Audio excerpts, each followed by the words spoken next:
रानी को दे दो तो जोड़ी लगवा ले।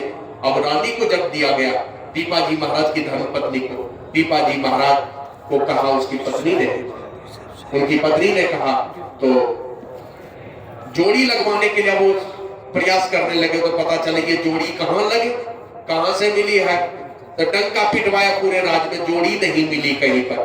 तो पंडित से पूछा ये कहां से लाए हो तुम? तो बोला ये भक्त रविदास की कृपा है, मां गंगा ने दिया। तो भागे गए पीपाजी महाराज। आप लोग जानते पहले तो हाथी पर सवार होके गए थे, और वहां गए तो बोले मुझे दे दीजिए, इसकी जोड़ी लगा दीजिए। का जोड़ी लगा के दूंगा, लेकिन पहले बैठो। और वो चमड़े का पानी हाथ में लेकर के दे दिया, ये लो चरणामृत ले लो।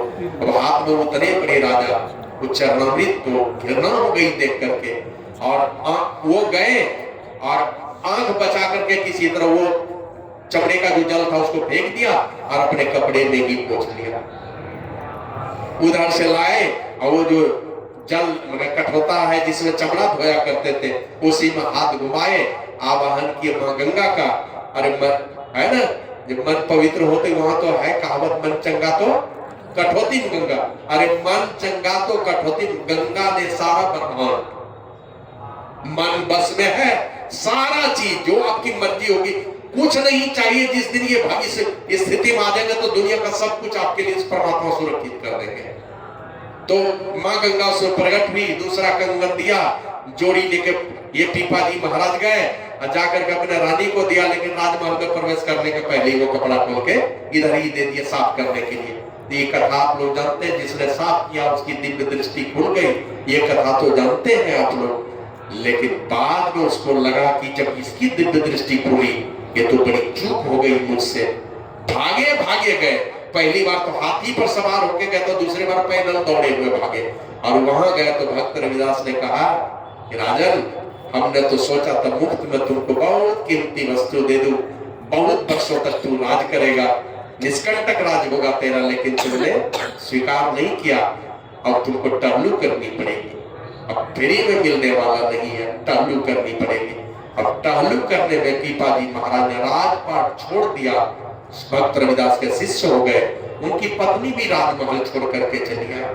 और ये भक्त रविदास के साथ एक बार यही तीर्थाटन में निकले रामानंद स्वामी, भक्त रविदास और उनके साथ पीपाजी महाराज अपनी धर्मपत्नी के साथ बहुत जगह रुकते रुकते तीर्थों में भ्रमण करते हुए चले जा रहे थे। एक किसी गरीब आदमी ने निमंत्रण दे दिया, तो स्वीकार कर लिया रामानंद स्वामी ने। अब उस निमंत्रण पर जब गए, रात में भोजन किया, सुबह जब विदा होने लगे, तो पीपाजी महाराज की जो धर्मपत्नी थी वो सोचती है, घर में तो मालिक करके मालिक को देखा, लेकिन मालकिन को नहीं देखा, क्या बात है। तो सब लोग निकले, वो घर में घुस गए। अब घर में घुसी तो घर तो खाली है। वो अनाज रखने के लिए मिट्टी का जो बनाते हैं किसान भाई लोग, क्या करते हैं, हमारे क्षेत्र में कोठी करते हैं। मन नहीं माना पीपाजी महाराज की धर्मपत्नी का, तो कोठी में हाथ डाल दिया। कोठी में जो ये हाथ डाला तो उसमें घर की मालकिन घुस के बैठी हुई थी। बोला, बहन तुम कौन? कहा, मैं इस घर की मालकिन हूं। यहाँ क्यों बैठी हो? कहा कि ऐसा है, मेरे पास एक साड़ी थी फटी हुई, कल मेरे पतिदेव ने दूसरी साड़ी खरीद के ला दी, और उधर से आप जैसे महाराज लोगों का निमंत्रण मेरा ये क्या कहते हैं खबर, तो लगा कि इतने बड़े महापुरुष कहाँ मिलेंगे, तो चलो भंडारा कर लो। मेरे पति ने निमंत्रण दे दिया और घर आकर के कहते कि ऐसी बात ने निमंत्रण दे दिया। तो हमने अपने पति को कहा, स्वामी क्या करेंगे, कुछ तो है नहीं पास में, और आपने निमंत्रण दे दिया तो बेइज्जती भी नहीं होनी चाहिए। वो एक तो फटी साड़ी थी, उसको तो फेंक दिया। हमने सोचा एक ही साड़ी में 2-4 दिन काम चलाऊंगी, फिर कमा के दूसरी साड़ी मेरे पति देव खरीद के ला देंगे। एक ही साड़ी थी, वो भी अपने पति को दे दिया, कहा जाके बेच दो इसको, और जो राशन पानी मिले लेकर के चले आओ, और 1-2 दिन में कमा करके ले आओ, मैं इसी में बंद रहूंगी, तब तक मैं नंगी पड़ी हुई। अब वो महाराजा पीपाजी महाराज की जो धर्मपत्नी थे ना, सारा अभिमान चूर हो गया। अभिमान क्या चूर हो?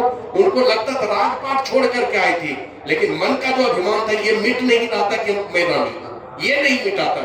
लेकिन जब देखा उस घर में जाकर के कि घर की मालकिन अपन निर्वस्त्र होकर अपना कपड़ा बेचवा करके साधु संतों को भोजन करवाया है, बस वो डफली निकाली अपने पति के झोले से, डफली निकाली, पूरे नगर में घूम घूम करके पीपाजी महाराज की धर्मपत्नी ने नाच नाच करके बहुत सारे पैसे इकट्ठे किए और घर की मालकिन को ले जाके दे दिया कि बहन जितना कपड़ा खरीदना हो खरीद लेना। और वो सदा सदा के लिए पीपाजी महाराज और उनकी धर्मपत्नी दोनों भक्त रविदास के क्या कहते हैं शिष्य और शिष्या बन करके सारा जीवन गुजार दिया। तो इस प्रकार की बातें हैं। तो उसी प्रकार की भावना किसी भी प्रकार से हमारे गुरु महाराज का है, गुरु की भक्ति साधु की सेवा बिनु नहीं कछु पाई हो, याते भजो गुरु गुरु नीति रहो चरण लौलाई हो। उनके चरण में लौ लगा करके रहिए, लेकिन गुरु प्रभु जो मंत्र दी हर मंत्र के साथ अन्य जो क्रिया करने के लिए बतलाएं उसमें भी दृढ़ता अपना करके रखिए। तो इतना कर करके इन्हीं चंद शब्दों के साथ मैं अपनी वाणी को विराम देता हूँ। बहुत बहुत साधुवाद है बहन मोनिका को, आज का भंडारा उन्हीं की तरफ से है और गुरु प्रभु की बहुत कृपा हो। इस जन्म में तो ये आंखें नहीं है, लेकिन गुरु प्रभु से उनके दिव्य जीवन की कामना करता हूँ। इससे भी जो जीवन है और पवित्रता से आगे बढ़े, गलती सही जीवन में। दुनिया में कोई ऐसा नहीं है, देवी देवता भगवान सबके अंदर में कहीं न कहीं कुछ कमी कमजोरी शास्त्रों में वर्णित है, कोई ऐसे नहीं। अच्छे रास्ते पर चले, बढ़िया से साधन भजन करें, साधु संतों की संगति इसी प्रकार मिले, सत्संग और आंतरिक ध्यान में बढ़ोतरी हो उनकी और उनके साथ में उनकी माता जी जहाँ कहीं भी है उनकी उत्तरोत्तर सदगति हो, गुरु प्रभु के चरणों में उनको स्थान मिले। जो भी साधु संत, जो भी साध्वी बहने, भक्त माताएं बहने, भाई बंधु, जो भी लोग हैं इस सभा में, सबका भला हो, सबका कल्याण हो, सबका जीवन दिव्य, सबका जीवन स्वस्थ और दीर्घायु हो। गुरु प्रभु के चरणों में प्रेम पड़े, त्याग और वैराग से भरा हुआ जीवन, सुख शांति और समृद्धि से भरा हुआ ये सबका जीवन हो। इसी प्रार्थना के साथ मैं अपनी वाणी को विराम देता हूँ, शवों को नमन करता हूँ। बोलिए प्रेम से श्री गुरु